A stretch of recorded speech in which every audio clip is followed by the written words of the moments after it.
Mga sikat sa TikTok na ayaw kay Rosmar. Tingnan natin kung naka-block ako sa kanila. Uunahin natin si Light. Wow, di ako naka-block! Mas kilala pa niya ako kaysa sa pambansang bayani, Char. Isunod naman natin si Sunderford. Wow, di ako blina! Naaalala ko paano nagwagayway ako ng banner na I love Sunderford sa Rated K. Susunod naman natin si Nicole Kaluwag. Ay. Blinak ako? Why? Isusunod naman natin si Sai. Wow, hindi rin ako blinak. Ako din magta-transition. Isusunod naman natin si Chicken Nugget Stop. Uy, Chicken Nugget. Ano wala? Asan na? Bakit? Comment for part 2. Mga sikat sa TikTok na ayaw kay Rosmar. Tingnan natin kung naka-block ako sa kanila. Uunahin natin si Light. Wow, di ako naka-block! Mas kilala pa niya ako kaysa sa pambansang bayani, Char. Isunod naman natin si Sunderford. Wow, di ako blinak! Naaalala ko paano nagwagayway ako ng banner na I love Sunderford sa Rated K. Susunod naman natin si Nicole Kaluwag. Ay. Blinak ako? Girl, never kitang binlock and never ko rin sinabing ayaw kita. Totoo lang, we even follow each other on TikTok. Please not lie, just for content. Bad yan, girl. Proof. Nasa pinakataas yung mga pinaka-recent na pina-follow ko. Pinakauning kapatid ko kasi kakagawa lang niya ng TikTok. And ikaw, nandito ka sa pinaka-bottom kasi matagal na kitang pina-follow. Hello po, Ate Nicole. So, pasensya na po kung inakala ko po na blinak niyo po ako. Kasi alam ko po before na mag-friends po tayo dito sa TikTok. So, nakakalungkot lang po isipin na sinabi niyo po na nagsinungaling po ako for content purposes. Siguro naman po nakita niyo po yung expression, nagulat po ako dun sa video po na ginawa ko, na nung sinearch ko po yung Nicole Kaluwag, wala pong lumabas. Tapos, ang puro lumabas lang po yung mga dummy accounts. Dati po kasi, Ate Nicole, pag sinesearch ko po yung Nicole Kaluwag, lumalabas na po yung account niyo. Kasi kaya ko rin po kayo naisipang isali po dun sa mga sinearch ko, kasi po, di ba dati po kayong laging lumalabas sa FYP. Saka ayun po, Ate Nicole, pwede nyo rin naman pong i-search po yung comment area na naisip nga po ng mga ibang tao na naban daw po yung account nyo or na-delete or parang may nag-comment pa nga po doon na hindi rin daw po kayo ma-search, baka blinak nyo rin daw po sila. So ayun po, check nyo na lang po para ma-sure nyo rin po na hindi naman po ako nag-iimbento. Nagulat nga po ako noon kasi alam ko naman po na okay tayo. Yun lang po, love lots.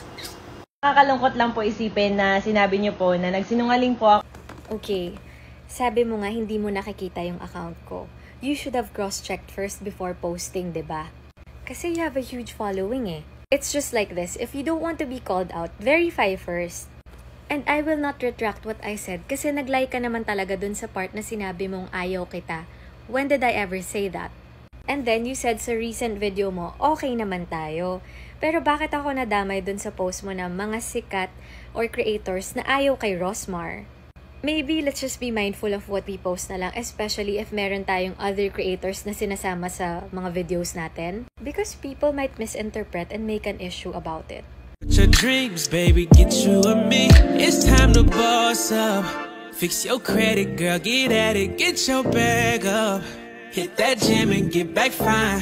Go get that degree, go girl, focus on me. Unlock, put. This is another lie. She didn't cross-check again. Don't remember ever changing my username here on TikTok. I recently just got married and hindi ko pa rin ginagamit yung last name ng husband ko here on TikTok.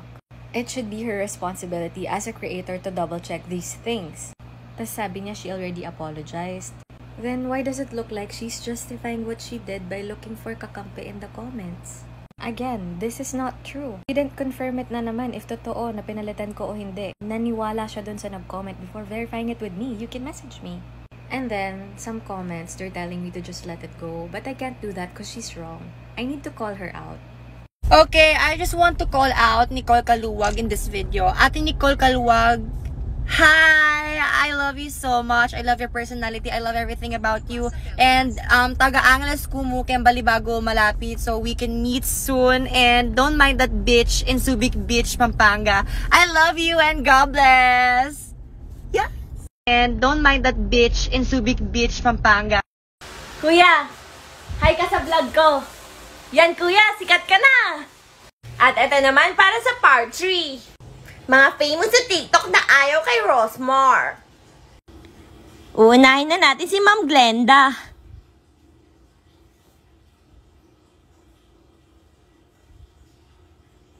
Bakit naman ako i-block ni Ma'am Glenda?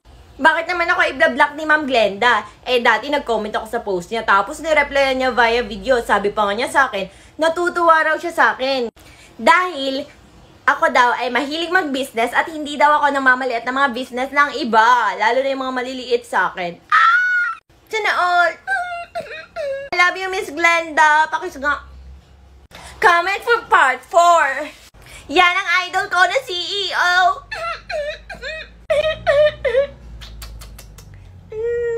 Okay, so while I don't really like controversy, I'm just gonna answer this once and for all kasi uunahan ko na bago pa may lies na ma-spread or whatsoever. The answer is yes. She did block me. Ano? Blinak kita? Baka ayaw ko sa'yo.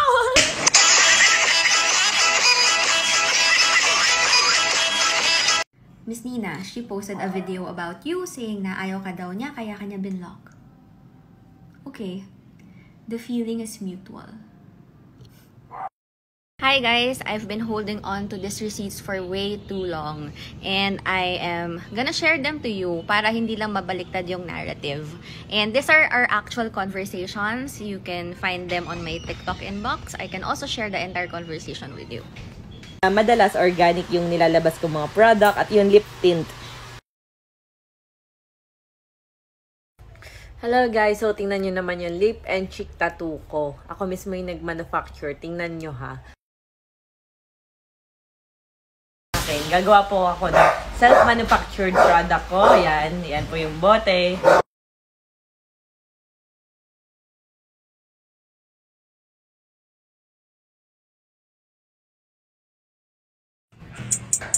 Yeah. Yeah.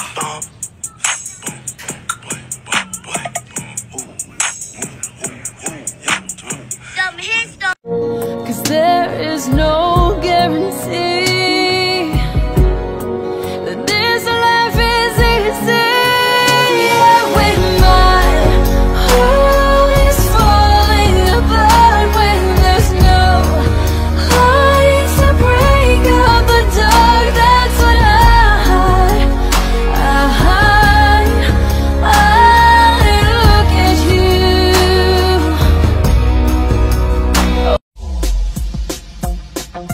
First press the hashtag. Don't forget the hashtag. Then 87,000. Hashtag 87,000. Jollibee delivery. First press the hashtag. Don't forget the hashtag. Then 87,000. Hashtag 87,000. Jollibee delivery. So, ayun guys, sabi niya, si Ate Rosmar lang daw yung kilala niya na mabait daw kapag humingi ng tawad. Oo naman po, kasi syempre kapag tayo nagkamali, kapag po tayo nagkamali, eh, syempre, tatawa mo dun sa bandana ko. Wait, natatanggalin ko nga muna. Ano ba to? So, kapag syempre po, kapag tayo po yung nagkamali sa kapwa natin, eh, talaga po dapat humingi tayo ng sorry in a nice way. Pero, ayun nga, syempre, ano, sabi ko, nalimutan ko tuloy. Ayun, syempre, dapat kapag humingi tayo ng tawad sa isang tao na nagawa natin ng mali, hindi man natin sinasadya, pero mali, dapat mag-sorry tayo na maayos. Tapos, hindi dapat na tayo na ngayon gumawa ng mali or nakagawa ng mali na hindi sinasadya, eh tayo pa yung parang matapang. So, ayun nga, at magaling na mag-business. Yan, kasi gusto ko po syempre maging public apology. Sorry. Apology. Public apology.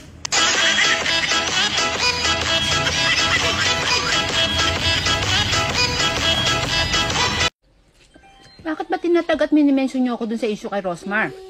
Meron pa akong nabasang comment na kaya daw lumalaki ang ulo ni Rosmar dahil sa mga tulad ko at nagbanggit pa siya ng ibang mga creator na kinukonsinti daw yung ginagawa ni Rosmar. Ang pagkakaalam ko, 4 lang ang anak ko at walang Rosmar dun. So bakit niyo ko ine-expect na pagalitan at talakan si Rosmar? Anak ko ba siya? Tsaka pwede ba kung galit kayo sa kanya, itigalit kayo sa kanya? Ba't kailangan i-recruit nyo pa ako? Bakit gusto nyong talakan ko siya? At saka sino ko para pakinggan ni Rosmar at baguhin niya yung content niya dahil lang tinalakan ko siya? Diba? Tsaka alam nyo ba, parang meron akong love and hate relationship dyan kay Rosmar. Kasi may mga post yan na natutuwa ako, tawang-tawa ako sa kanya. May mga post naman dyan na naiirita din ako. Pero, hindi dahil naiirita ako sa mga ilang post niya, magre-recruit na ako na dapat ng mga taong maiinis din sa kanya. Ganun. Unfollow nyo na lang. O kaya i-block nyo na lang kung naiinis kayo sa ganyan. Wag nang away-away. Wanna play? You never wanna live, wanna poke like that. I hope you wanna dig that. Marina, Marina. I hope you wanna ting bang bong, you wanna dig back bong, you wanna ting kangkong. Madalas ang tangkong, ano? Okay na yan.